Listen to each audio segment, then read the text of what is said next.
Hi, எல்லாரும் எப்படி இருக்கீங்க? நாங்கள் எல்லாரும் நல்லாயிருக்கோம். நீங்களும் நல்லா இருப்பீங்கன்னு நம்புகிறேன். ஸோ இன்றைக்கி இந்த வீடியோவில் பார்த்தீங்கன்னா என்னோடய மார்னிங் ரொட்டீன் வீலாக் தான் பார்க்க போகிறோம். இன்றைக்கி நான் பாப்பாவுக்கு என்ன லஞ்ச் பிளான் பண்ணியிருக்கேன்னு பார்த்தீங்கன்னா தக்காளி சாதம். மற்றபடி ஸ்நாக்ஸ்லாம் பார்த்தீங்கன்னா எல்லாமே வந்து ஃப்ரூட்ஸ் அண்ட் எள்ளு உருண்டை தான் பிளான் பண்ணியிருக்கேன். பெருசாக நான் சமைக்கல இன்றைக்கி சொல்லப்போனால். நீங்கள் கிச்சனை பாருங்களேன், அந்த விண்டோவில் பார்த்தீங்கன்னா சன்லைட் எப்படி வருது பார்த்தீங்களா? காலையில் டைமில் பார்க்குறதுக்கு ஒரு மாதிரி ரம்மியமாக சூப்பராக தாங்க இருக்குது. ஆனால் சாயந்தரம் சொல்ல முடியாதுங்க. ஒரு 12 மணி ஆக ஆக எவ்வா சூடுனா சூடு அப்படியே ஒரு அனல் வருதுங்க. சமைக்கிறதே வந்து ரொம்ப ரொம்ப ரொம்ப கஷ்டமாக இருக்குது. ஸோ இதில் வந்து நம்ம வந்து நிறைய மெனுலாம் பிளான் பண்ணிட்டுருக்க முடியாதுங்க. என்னோடய மெயின் டார்கெட்டே 12 o'clock சமைச்சு முடிச்சிடணும் அப்படிங்கிறது தான். அதுக்கு மேலே வந்து கிச்சனுக்குள்ளே போகிற வேலையே இருக்கக்கூடாது அப்படிங்கிறது தான். ஸோ இன்றைக்கி பார்த்திங்கன்னா மார்னிங் வந்து அவளுக்கு தக்காளி சாதம் செஞ்சு கொடுத்தாச்சு லஞ்சுக்கு. அதுக்கப்புறம் மார்னிங் பிரேக்ஃபாஸ்ட் பார்த்திங்கன்னா பஜ்ஜி மிக்ஸ் மீதி இருந்ததுங்க. ரொம்ப நாள் ஆச்சு. சரி, அதில் வந்து தோசை பண்ணிவிட்டு நேற்று வச்ச சாதம் கொஞ்சம் மீதி இருந்தது, அதை வச்சு தாளித்து சாதம் செஞ்சுட்டு அதுக்கப்புறம் தேங்காய் சட்னி தான் பிளான் பண்ணியிருந்தோம். ஸோ அதே தான் ரொட்டீன் போச்சுங்க. தக்காளி சாதம் சிம்பிள் தாங்க. நான் வந்து ப்ரிஃபரபிளி பார்த்திங்கன்னா நீங்கள் வெங்காயம் கொஞ்சம் ஜாஸ்தி போடுவோம். நீங்கள் வந்து என்னோடய வீடியோஸ் எல்லாம் பார்த்துருந்தீங்கன்னா தெரியும். நான் வெங்காயம் கண்டிப்பாக நாங்கள் எல்லாருமே ஜாஸ்தி தான் யூஸ் பண்ணுவோம். ஸோ இதில் முக்கியமான பாயிண்ட் பார்த்திங்கன்னா நான் பார்த்த வரைக்கும் பார்த்திங்கன்னா பொதுவாக தக்காளி சாதம் அப்படின்னு பார்த்திங்கன்னா எல்லாருமே வந்து கட் பண்ணி தான் போடுவாங்க. ஸோ நாங்கள் எல்லாருமே வந்து அரைச்சி தான் போடுவோம். எனக்கு பேசிக்கலி பார்த்திங்கன்னா தக்காளி வந்து அந்த பீஸாக இருந்தால் பிடிக்காது, எடுத்து வச்சுக்கிட்டே இருப்பேன். ஸோ அதே தான் எங்கள் வீட்டில் நிறைய பேர் பண்ணுவாங்க. அதனால் வந்து தக்காளி வந்து அரைச்சி போட்டு தான் தக்காளி சாதம் செய்யணும். ஸோ அந்த ஒரு டிஃப்ரென்ஸ் தான் நான் நோட்டீஸ் பண்ணது. அதுபடி பூண்டு தட்டி போட்டு பச்சை மிளகாய் ஒன்று ஒரு ஃப்ளேவருக்காக தான் அதை வந்து எண்ணெயில் வதக்கிட்டு வெங்காயம் தக்காளி அதுக்கப்புறம் வந்து மிளகாத்தூள். ஸோ இவ்வளோ தாங்க ரெசிபி. இதை தாண்டி வேறு எந்த பெரிய ரெசிபி இது கிடையாது. ஸோ சிம்பிளாக வந்து நம்ம எல்லாத்தையும் போட்டு வதக்கிறதுக்கு தான் டைம் ஆகும். ஸோ நார்மலாக குக்கரில் ரைஸ் வச்சுட்டு நம்ம அதுக்கப்புறம் நல்லா அதை சுண்டி நல்லா ஒரு மாதிரி சட்னி மாதிரி நல்லா அந்த கெட்டி பதத்துக்கு வந்த வாட்டி நம்ம வந்து சாதம் போட்டு கிளறணும். ஸோ சாதம் வந்து நம்ம வடித்த சாதம் மோஸ்ட்லி நாங்கள் யாரும் பண்ணுறது இல்லைங்க. மோஸ்ட்லி எலக்ட்ரிக் குக்கரில் தான் வைப்போம். பட் இன்றைக்கி கொஞ்சம் அர்ஜென்ட்னால நான் குக்கரில் வச்சுட்டேன் இன்றைக்கி. அதனால் கொஞ்சம் குழஞ்சி வச்சு தக்காளி சாதம். மற்றபடி நல்லா அந்த ஊறி சாப்பிட்றப்ப இல்லை ஆஃப்டர்நூன் சாப்பிட்றப்ப நல்லாவே ஃப்ளேவரே நல்லாயிருக்குங்க. ஸோ சாதம் தாளிக்கணும்னு பார்த்திங்கன்னா கிட்டத்தட்ட சிமிலர் தான். வெங்காயம் தக்காளி வதக்கிட்டு சும்மா பச்சை மிளகாய் போட்டு அதில் வந்து மிளகாத்தூள்லாம் அதெல்லாம் மஞ்சத்தூள் மட்டும்தான் போட்டு அப்படியே தாளித்து வச்சுட்டு அது ஈஸியாக முடிஞ்சிடும்.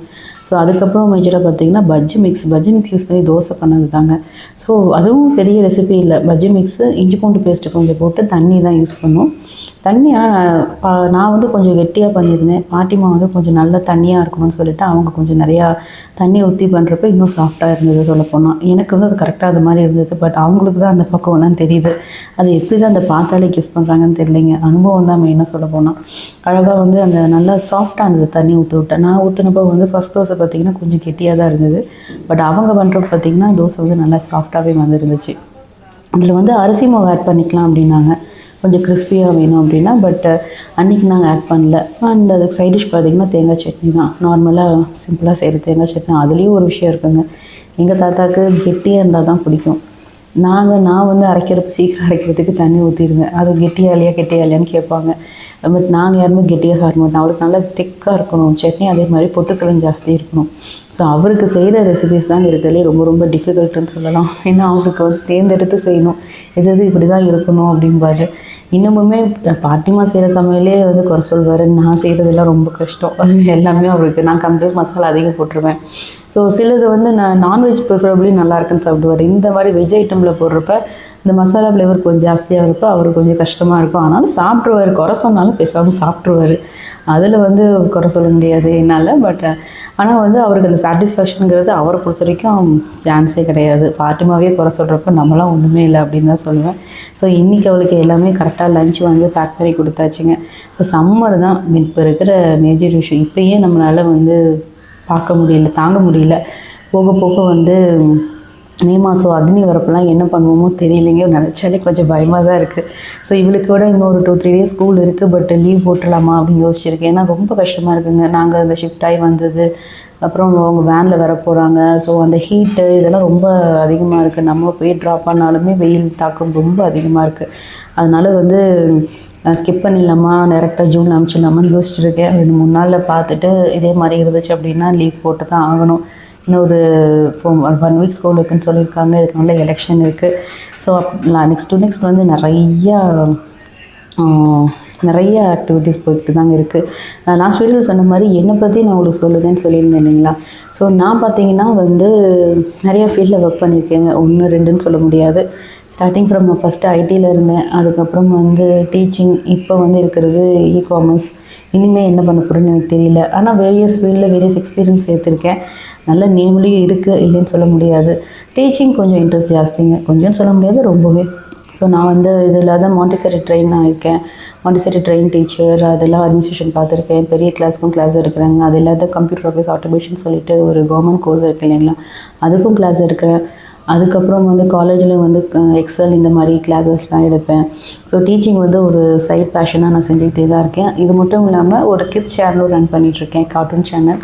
ஸோ அதில் பார்த்திங்கன்னா வந்து கிட்ஸுக்கு நான் என்ன செய்யணும்னு நினைக்கிறேனோ அதை வந்து ரைம்ஸாவோ அண்டு இல்லாட்டி ஸ்டோரி, இந்த மாதிரி எனக்கு அந்த டைமில் என்ன கண்டென்ட் தோணுதோ அதை வச்சு நான் அனிமேட்டட் வீடியோஸ் க்ரியேட் பண்ணி போட்டுட்ருக்கேன். சேனல் நேம் பார்த்திங்கன்னா பேம்பினோ ஜோன் இருக்கும்.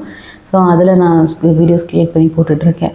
ஸோ எல்லாமே பாருங்கள், சப்போர்ட் பண்ணுங்கள். நான் சின்ன சின்ன டிப்ஸ் வந்து என் சைடில் இருந்து கிட்ஸ் பார்க்குறதாகட்டும், அவங்களுக்கு சொல்லிக் கொடுக்குறது, லீவில் அவங்க என்ன பண்ணலாம், இந்த மாதிரி ஐடியாஸ் வந்து உங்களுக்கு நான் அடுத்து ஷேர் பண்ணலான்னு பிளான் பண்ணியிருக்கேன். Keep supporting. ஸோ கண்டிப்பாக சப்ஸ்கிரைப் பண்ணுங்கள். உங்கள் கமெண்ட்ஸு கண்டிப்பாக போடுங்க. நல்லாயிருக்கு, நல்லா இல்லை, எதுனாலும் கமெண்ட்ஸ் போட்டிங்கன்னா தான் நான் இம்ப்ரூவ் பண்ணுறதுக்கு எனக்கும் ரொம்பவே ஹெல்ப்ஃபுல்லாக இருக்கும். ஸோ தேங்க்யூ இது வரைக்கும் இந்த வீடியோ பார்த்ததுக்கு. ஸோ கண்டிப்பாக என் சேனலை சப்ஸ்கிரைப் பண்ணுங்கள், லைக் பண்ணுங்கள், மறக்காமல் கமெண்ட் பண்ணுங்கள். என்ன தப்பு இருந்தாலும் சொல்லுங்கள், கண்டிப்பாக நான் திருத்திக்கிறேன். இதுக்கு முன்னாடி என் பேரை நான் இது வரைக்கும் சொல்லவே இல்லைன்னு நினைக்கிறேன். என்னோடய பேர் அக்ஷயா. ஸோ நான் வந்து ஒரு கண்டென்ட் க்ரியேட்டர், அது மட்டும் இல்லாத ஒரு Montessori train teacher, e-commerce manager, background of IT. இப்போ வந்து ஏஐ கம்ப்ளீட் பண்ணி டேட்டா அனாலிசிஸும் பண்ணிகிட்ருக்கேன். This is me.